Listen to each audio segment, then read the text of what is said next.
भितर 13टी बुझामणा पत्र एमओयू स्वाक्षरित आमर होईची ता मध्यरु जो 13टी स्वाक्षरित होईची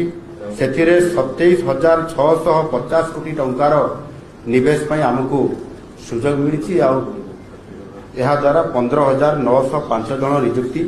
सृष्टि होगा ये प्रकार बड़ गोटे स्कोप आम पाखक आसी व्यतीत आहरी अनेक कंपनी से भर 9टी इन्वेस्टमेंट इंटेंट फाइलिंग द्वारा से गोटे बड़ सुजोग आम पाखे आसी 39,141 कोटी टंकार अधिक हम तार निवेश संभावना सृष्टि होती प्राय 40,435 लोकंकर नियुक्ति संभावना सृष्टि मोट्रे जदि आम देखा हैदराबाद रे जो आमर गत 18 और 19 तारीख रे जो 2 दिन धरिकी जो आमर रोड शो होता जो इन्वेस्टर्स मीट होता से 66,781 कोटी टंकार आपंकर निवेश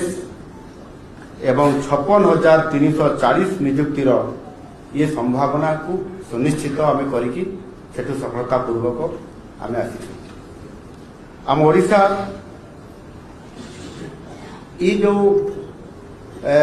इन्वेस्टर्स भी राउंड टेबल बैठक बसिबा एवं 1-to-1 सहित आलोचना करबा एवं सीधा निजे सहित पर्सनाली भेटिबा आलोचना करबा या द्वारा जो गोटे सकारात्मक परिस्थिति तैयारी होला विगत दिन में आधार करके आमको ये क्षेत्र में गोटे बड़ ओडिशा पुंजी आकर्षणकारी क्षेत्र ये ओडिशा हम प्रकार गोटे बड़ वातावरण आज आम प्रतिष्ठा हासिल आम कर